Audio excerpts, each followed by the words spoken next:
சென்னை அண்ணா சாலையில் செல்போன் டவரில் ஏறி ஒரு மாணவர் இளைஞர் தற்கொலை செய்து கொள்வதாக மிரட்டி வருகிறார். எதற்காக என்பதை அங்கு இருக்கக்கூடிய எமது செய்தியாளர் தேவிடம் கேட்கலாம். சொல்லுங்க தயா, அங்கு எந்த காரணத்தை முன்னிறுத்தி அவர் டவரில் ஏறி இருக்கிறார்?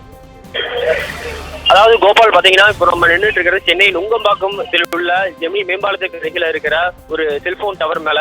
இந்த செல்போன் டவர் கிட்டத்தட்ட 200 அடி உயரம் கொண்டது. இந்த செல்போன் டவர்ல ரவிச்சந்திரன் என்கிற வாலிபர், கிட்டத்தட்ட அவருக்கு சுமார் 30 வயது இருக்கலாம் என தெரிவிக்கப்படுகிறது.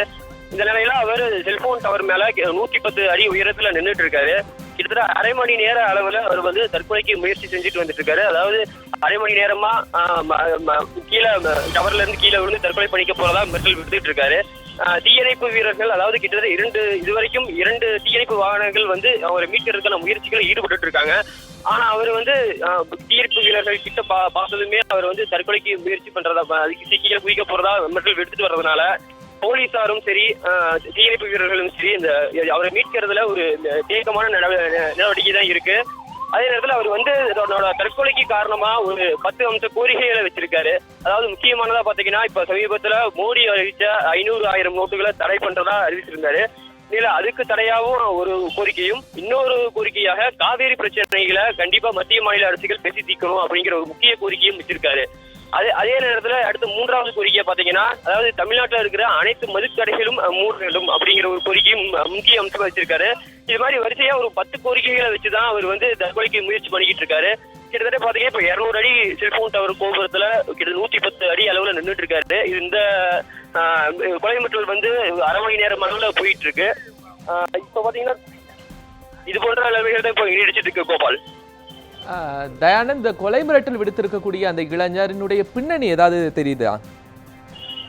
அதாவது பாத்தீங்கன்னா, இப்போ ஒரு அரை மணி நேரத்துக்கு முன்னாடியே இருந்துதான் ஒரு டவர் மேல ஏறி கொலை மிரட்டல் இருக்கிறதுனால அவரோட பத்தின முழு தகவல்கள் வந்து காவல்துறைக்கு வட்டாரத்துக்கும் அந்த தீயணைப்பு வீரர்கள் வட்டாரத்துக்கும் யாருக்கும் இது வரைக்கும் முழுசா தெரிய வரல.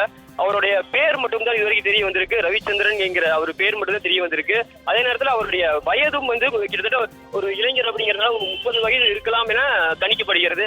இதை தவிர வேறு எதுவும் முக்கிய தகவல்கள் அவரிடம் இல்லை. அவரை வந்து மேலே ஏறும்போது ஒரு கடிதத்தை அவர் கீழே விட்டுருக்காரு. அதாவது டவர் கீழே ஒரு 10 கோரிக்கைகள் கடிதத்தை அவர் கீழே விட்டுருந்தாரு. அந்த கடிதத்திலையும் அவரை பத்திய முழு பின்னணிகள் இல்லைங்கிறதான் ஒரு தகவல் சொல்லிட்டு வர்றாங்க. அவரோட 10 கோரிக்கைகள் மட்டும்தான் அதுல கடிதம் இருக்கிறதாகவும் சொல்றாங்க கோபால். தயா, சம்பவ இடத்தில் காவல்துறை அதிகாரிகள் யாராவது வந்திருக்காங்களா? அவரை கீழே இறக்க என்னென்ன நடவடிக்கைகள்லாம் அவங்க மேற்கொண்டிருக்காங்க? அதாவது அவரு டவர் மேல ஏறின சில நேரத்துங்கள்லயே வந்து காவல்துறை அதிகாரிகள் வந்து அந்த இடத்துல சூழ்ந்துட்டாங்க. பின்னர் தீயணைப்பு வாகனங்களுக்கு தகவல் கொடுக்கப்பட்டிருக்கு. அதே நேரத்துல ஆம்புலன்ஸ் வாகனங்களுக்கும் தகவல் கொடுக்கப்பட்டிருக்கு. கிட்ட பாத்தீங்கன்னா 2 ஆம்புலன்ஸ் வாகனங்கள் இருக்கு, 2 தீயணைப்பு வாகனங்களும் சம்பவ இடத்துக்கு வந்துருச்சு. 5 நிமிடத்துக்கு முன்னாடி தான் அவங்க தீயணைப்பு வீரர்களும் வந்து சேர்ந்தாங்க.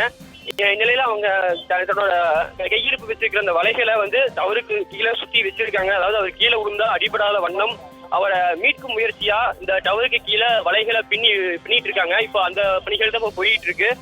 அந்த டவர் மேல ஏறுறதுக்காக முயற்சி பண்ணிக்கிட்டு இருக்காங்க. நான் அது மாதிரியான ஏறினாவே கிட்டத்தட்ட அவருடைய மிரட்டல் அதிகமாகிறதுனால அதுக்கான பணிகளை மட்டும் இப்ப நிறுத்தி வச்சிருக்காங்க. இந்த வலைகள் பின்றது மட்டும்தான் இப்போதைக்கு போயிட்டு இருக்கு கோபால்.